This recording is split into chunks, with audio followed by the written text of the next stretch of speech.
नमस्कार, मैं सद्दाम खान और आप देख रहे हैं वारदात।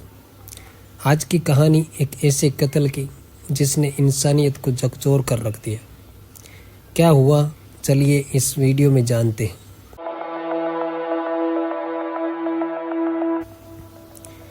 एक ऐसा फ्लैट जिसके दरवाजे बंद थे लेकिन अंदर मौत के टुकड़े बिखरे पड़े थे। कैमरा जैसे ही उसके घर के दरवाजे के अंदर पहुंचता है, सबसे पहले नजर जाती है एक फ्रिज पर। साधारण सा दिखने वाला फ्रिज, लेकिन इसके अंदर छुपी थी एक खौफनाक सच्चाई। रिपोर्टर, कैमरा पर्सन और पुलिस, सबकी नजरें उसी फ्रिज पर टिकी थी। काफी कोशिशों के बाद जैसे ही फ्रिज का दरवाजा खुलता है, हर कोई 2 कदम पीछे हट जाता है। अंदर के पॉलीथीन में लिपटा हुआ था एक इंसानी धड़। उसके न सिर था, न हाथ, न पैर, बस एक शरीर का बीच का हिस्सा। 31 साल की मोनिका, जिसका शरीर बेरहमी से काट कर टुकड़ों में बदल दिया गया था और उन टुकड़ों को अलग अलग जगहों पर छुपा दिया गया था। लेकिन सवाल ये था, मोनिका का सिर कहाँ है, उसके हाथ कहाँ है, उसके पैर भी कहाँ है। जैसे जैसे पुलिस की जांच आगे बढ़ती है, एक एक कर सारे टुकड़े मिलते जाते हैं, लेकिन शरीर अब भी गायब था।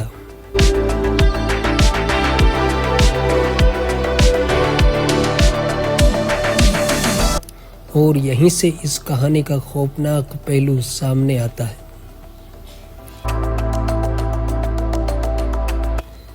कातिल कोई आम इंसान नहीं, बल्कि इंडियन नेवी का एक टेक्नीशियन 30 साल का रविंदर था, जिसे अच्छी तरह पता था कि पहचान किसी भी जांच की सबसे बड़ी कड़ी होती है।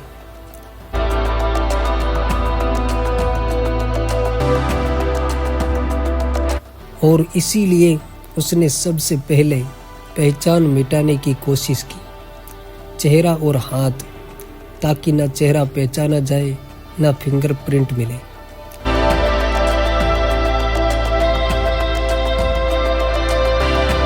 अब जरा सोचिए, जिस घर में एक लाश पड़ी हो, वहीं बैठकर कातिल ऑनलाइन चाकू ऑर्डर करता है।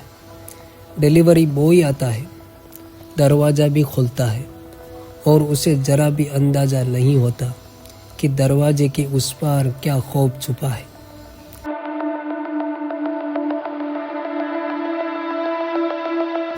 दरवाजा बंद होता है और फिर शुरू होता है इंसानियत का सबसे काला सच। रविंदर चाकू उठाता है, सबसे पहले उसकी धार देखता है।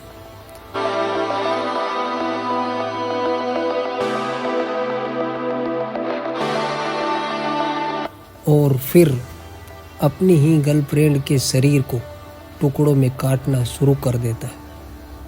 सबसे पहले सिर काटता है, फिर दोनों हाथ, फिर कमर के नीचे का हिस्सा काटता है। पूरा घर खून से भर जाता है, लेकिन वो रुकता नहीं।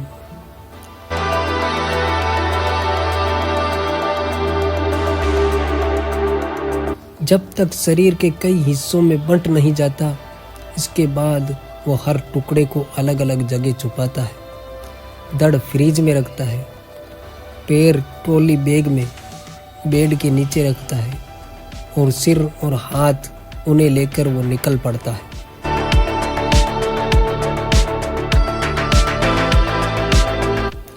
करीब 60 किलोमीटर दूर शहर से बाहर, जहां वो केरोसिन डालकर उन्हें जला देता ताकि कोई पहचान न सके। घर वापस आकर वो पूरे घर को साफ करता है, पोछा लगाता है, खून के हर निशान को मिटाता है, यहाँ तक कि रूम फ्रेशनर से बदबू तक छुपा देता है। इतना शातिर, इतना ठंडा दिमाग, लेकिन एक छोटी सी गलती और पूरा खेल खत्म।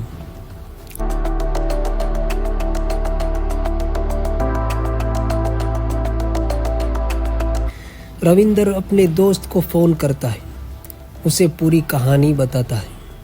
दोस्त घबरा जाता है और कहता है सरेंडर कर दो, और फिर रविंदर खुद को पुलिस स्टेशन पहुंच जाता है।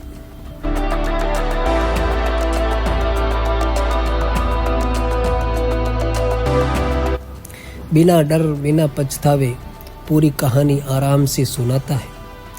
पुलिस जब उस फ्लैट में पहुंचती है तो जो नज़ारा होता है वो किसी भी इंसान को अंदर तक हिला दे। फ्रीज, ट्रॉली बैग और एक घर जो अब क्राइम सीन बन चुका था।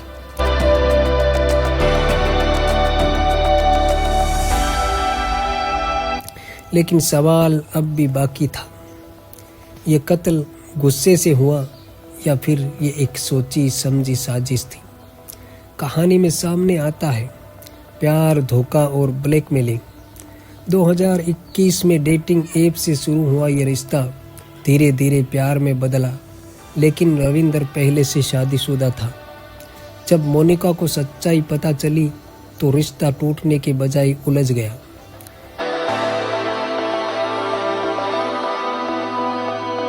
पैसों की मांग, धमकियां और बदनामी का डर। रविंदर के मुताबिक मोनिका उससे लाखों रुपए की मांग कर रही थी और मना करने पर उसकी पत्नी को सब कुछ बताने की धमकी देती थी। लेकिन ये कहानी सिर्फ एक पक्ष की है, क्योंकि मोनिका अब इस दुनिया में नहीं है अपनी सच्चाई बताने के लिए।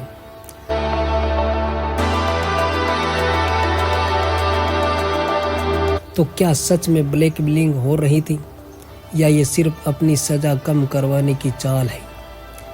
क्योंकि रविंदर ने सरेंडर किया और ये भी कहा कि उसने गुस्से में आकर ये कदम उठाया। कानून में गुस्से से किया गया अपराध सजा पर असर डाल सकता है।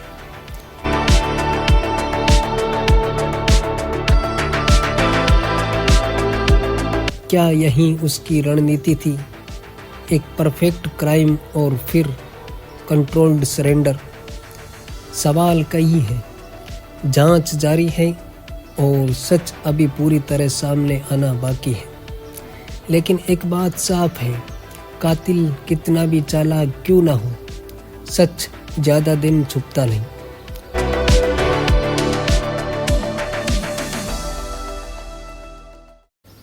और मैं हूँ सद्दाम खान, आप देख रहे हैं वारदात।